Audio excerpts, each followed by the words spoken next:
My manipulative boyfriend slept with my best friend behind my back and convinced me to take him back only to cheat again. I have moved on, but now I have the opportunity for revenge. My ex-boyfriend of 4 years is a diagnosed narcissist and acts like one too. I broke up with him and got back with him a total of 9 times, and at the time I did not know why. The red flags of love bombing and telling me he loved me on the second date should have been a red flag, but they were not. In hindsight, I now know why I took him back so much. He spent his time carefully and meticulously alienating me from my friends by not letting me hang out with them, shattering my self-esteem with backhanded comments such as "you look super skinny today," and ruining my sense of self until I truly believed that he was the only person in the world who loved me. He even alienated me from my family and made me believe that cutting contact with them was the right choice. There was something very wrong with him. He was 29, taking advantage of a girl in her late teens and early 20s. The very last time I took him back was when I caught him cheating with my best friend. My best friend Sam was the only girl he allowed me to hang out with, the only girl he was comfortable with me being friends with, and was the only one he approved of. He never specified why he approved of her, he would just say he did. Before this, Sam was my sister, and what makes this potentially even worse, is that she knew everything about our relationship and the issues I was having while in it. I caught them in our house after I came home from work early. They were doing it in our bed and were very vocal about it. I remember my heart breaking. Not because of what my boyfriend did, but because of Sam. My boyfriend had cheated on me in the past, and I was so checked out of our relationship that I did not even care. But Sam was different. She was the only person in my life that I trusted. The fact she did this to me hurt more than I could ever describe. Of course, I cut Sam off immediately, and I was without a doubt ready to cut my boyfriend off too and actually break up with him. I told him we are over. I even booked plane tickets to a new state and started hunting for jobs there. I was ready to leave. However, just when I thought I was mentally strong enough to get away at last, my ex-boyfriend used the dirtiest tactic to win me back. He promised to buy me a puppy. We lived together at the time, and although our apartments allowed pets, he never wanted to own one. I begged him countless times, saying I would take care of the puppy, but to no avail. He even hit me one of these times I begged him. Now, he was telling me we could have one. He even sent a picture of the cutest looking Jack Russell ever, saying he was thinking of this one. My heart melted looking at it, and in a moment of weakness I gave in and agreed to take him back. I instantly realized it was a mistake. Sure, I had a puppy now. But I was living in misery once again. I was once again verbally and emotionally abused and manipulated on a daily basis by my boyfriend. It only took a few weeks after agreeing to give our relationship yet again another shot that it all started. The gaslighting, him telling me I am not good enough for anyone and I should be lucky he has the grace to take me back. I felt shattered once again. I felt chained and confined. Then a few months later I caught him cheating. And it was with Sam again. In a sick and twisted repeat of what happened last time, I came home early from work to find him and Sam in our bed. In that moment something clicked. I do not know what. But I changed. I felt no sadness. I felt relief. Here was proof, so much undeniable proof that my boyfriend was, is, and always will be a disgusting vermin. One who I would no longer allow myself to be controlled by. When I caught them this time I did not cry, I simply told my boyfriend that this time, we are finally done for good. In a moment, where I actually felt some sort of power, I left the house and booked myself a hotel. I texted him telling him that we are over, that I will be coming to the house tomorrow to gather my things as well as the puppy, and if he tries to stop me, I will be calling the cops. I blocked him before he responded. I came over the next day as planned, and to no one's surprise, my boyfriend did his best to manipulate me into staying, this time promising to take me on my dream vacation to Iceland. I'm not going to lie, I contemplated it for half a second before snapping out and telling him no. When I tried to leave, he laid hands on me. He left a bruise on my cheek. I took myself and my puppy on a 4-hour drive to a different state and slept in my car that night. I lived in my car for a few weeks until I found a place to rent in this new state. I contacted my boss asking me to relocate me to this new state as that was an option. My boss was wonderful, she understood the situation and transferred me immediately. So I was back on my feet rather quickly, but now totally alone. At least I was finally free. It has been 6 months since this has happened and I had no contact with him all this time. However, my ex-best friend Sam has reached out to me begging for forgiveness. She says that she has gotten into a relationship with him and now understands everything I went through. He has alienated her, love-bombed her, manipulated and gaslighted her the same way he did with me. She is now begging for help and asking me to come pick her up. She wants to apologize and wants to make amends. I told her it is way too late for that. That she has made her bed and can lie in it. However, I am having a dilemma on what to do. There is a part of me that wants to stay here and leave my old life behind for good. I have made some friends, started therapy and am starting to feel good again. But another part of me is telling me to be petty. You see, my ex is overall a terrible person and has had run-ins with the law. Despite this, he dealt alcohol to under 21s all throughout our relationship, and from what Sam told me when she reached out, he has moved on to dealing not only alcohol, but also substances. I was able to overlook the alcohol, as in my eyes giving alcohol to 19-year-old college students doesn't make you Satan, but dealing hardcore stuff is very morally incorrect in my opinion.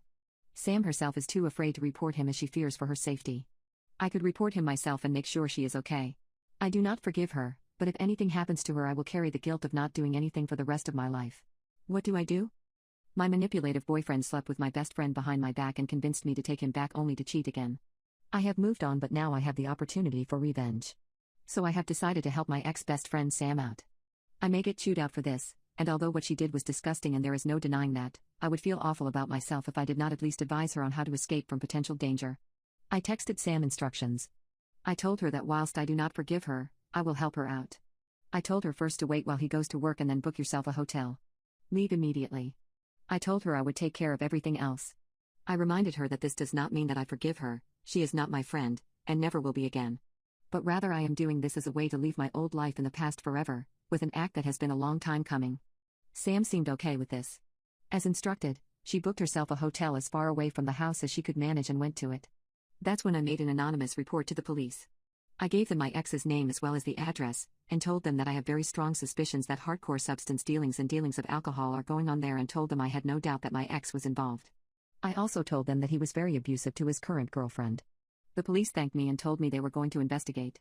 I called Sam and let her know what I had done, and told her I reported him for being physically abusive too. I told her that she will need to testify and allude to the abuse, as well as cooperate with the police. I knew Sam had no involvement in the substance dealings as she had told me, so I was not worried about her getting arrested too. Sam agreed to testify, and I gave her further information about my ex. I told her if she would like to give herself bruises to accentuate the abuse, that would be okay too.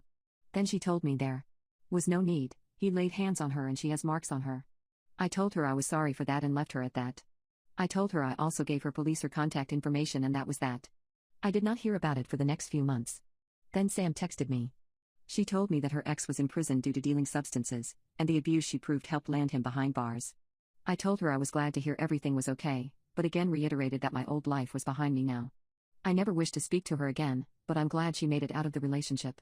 I then blocked her and have not heard anything since. My entitled sister-in-law tried to force herself onto me and is now spreading lies about the situation to my wife. So my wife Jenna, I think my wife Jenna has some really negative body image issues. But to me she is absolutely gorgeous. Her body issues stem from the fact that her sister Mary, who is very conventionally attractive, has always rubbed this in Jenna's face. She has even made out with Jenna's first ever boyfriend literally to prove to her that she is prettier and guys want her more. What's worse is that her parents affirmed it. Jenna recalls her parents calling Mary beautiful more times than she cares to count.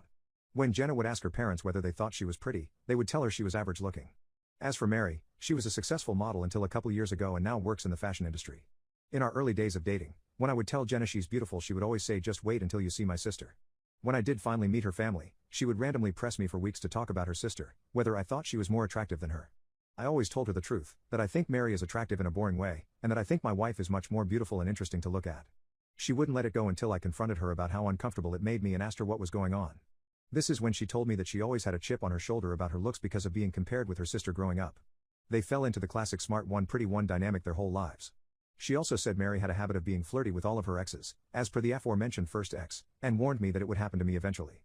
She then started sobbing and begging me to not cheat on her with her sister, to which I forcefully said I would never cheat on her with anyone, let alone her sister. I've been crazy about my wife since day one and there's literally no woman on earth who could come close to her. I honestly didn't believe her about the flirting at first. I assumed it was just an extension of her insecurity, but I was wrong. Whenever we get together with my wife's family, Mary always finds ways to touch me and make little comments about me or my body.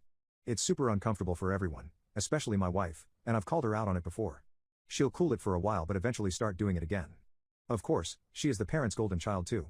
So whenever I do tell her to knock it off, it is usually met with her mother or father telling me she is just harmlessly joking. This upsets my wife and I deeply, as there seems to be no way to get through to them. It's been 6 years of this, and every time it happens my wife is upset for days and I have to do a lot of reassuring. On to the current problem. A few days ago we were at my mother-in-law's birthday party, and Mary asked me to help her grab some things from the garage.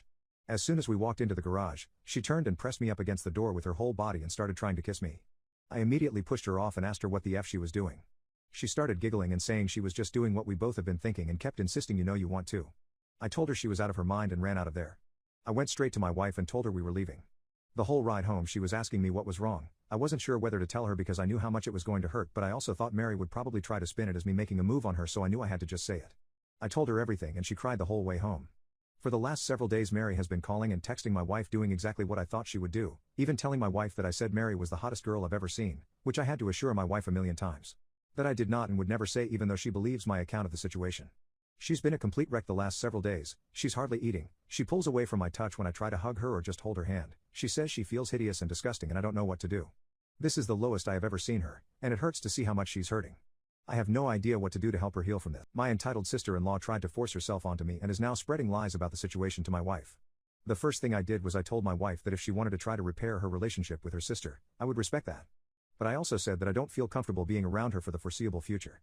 I told her that Mary has obviously been deeply jealous of my wife her whole life because she is a hollow, ugly person whose entire value has an expiration date while my wife actually has substance.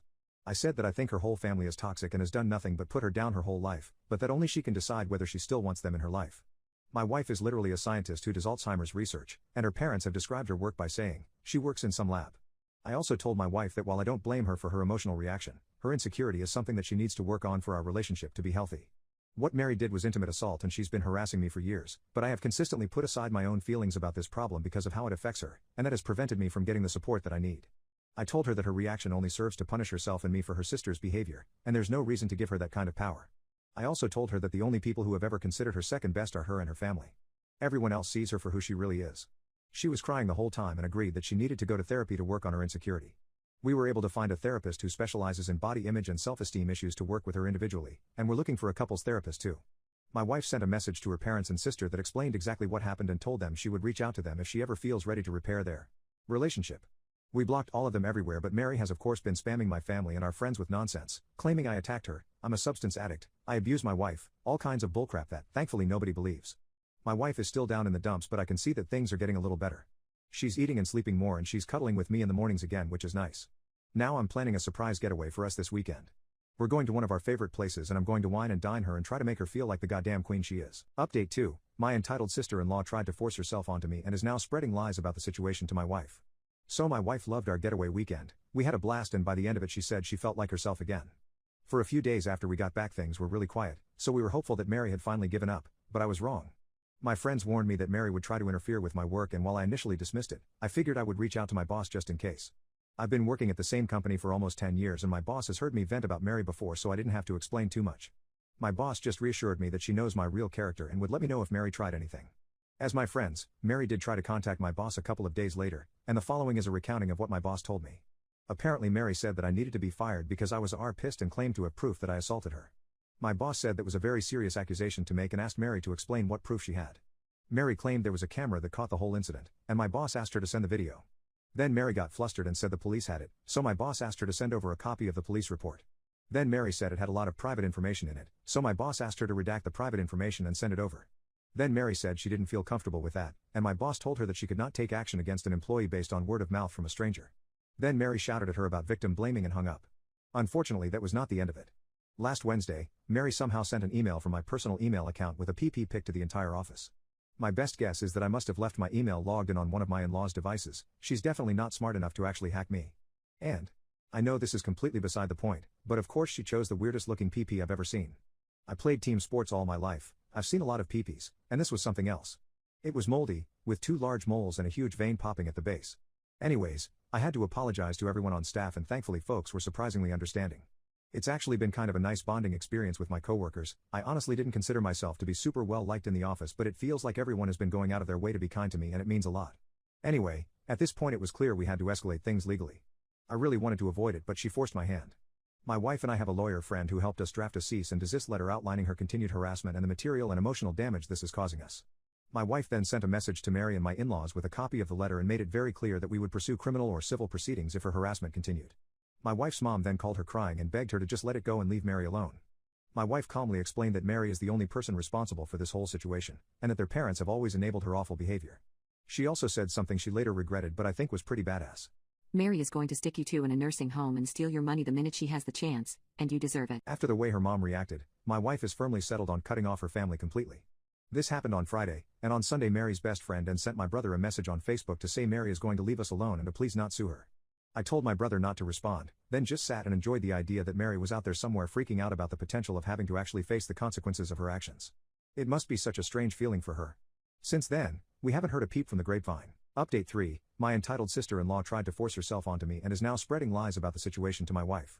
So my sister-in-law Mary and my in-laws have pretty much left us alone. My mother-in-law still tries to contact my wife every now and then, giving out to her and telling her to apologize to Mary. But my wife has made it clear to her family that if the first words out of their mouths aren't "I'm sorry," she isn't interested in a conversation. As you can see, the past 6 months have made my wife a badass. She has done some amazing work in therapy and her confidence is growing all the time. It's not just with her family, she's more comfortable asserting herself at work, with strangers, with friends, etc. She's even stopped putting up with some of my crap. To be fair, the crap is stuff like my leaving my socks everywhere around the house, but I'm seriously proud of her for telling me to cut it out. I'm becoming a more responsible and supportive partner because she's able to communicate her needs and expectations without feeling guilty about it. And I'm able to communicate things to her without intense emotions fully eclipsing the conversation. I didn't mention this earlier, but my wife does struggle with rejection sensitivity even outside of her family. Often if I brought up something that I felt needed to change, her emotional reaction to feeling like she did something wrong would be really intense, and instead of dealing with the problem, it would become about regulating her emotions. Now my wife has really good coping tools that allow her to talk about the problem without thinking she is the problem. And the biggest update is, my wife is pregnant. We have a baby girl due in February. I am pooping my pants with excitement. We are going to love her so much and teach her that she is more than her beauty. She's going to have happy parents who love each other and work through issues as a team. The toxic cycle will be broken. My wife's family doesn't know and she's not sure if she'll tell them, but if she does, there are going to be strong boundaries in place for how they can be a part of our daughter's life. And it'll start with family therapy. For now, she has one set of grandparents that will go to the end of the earth for her, and that's more than enough.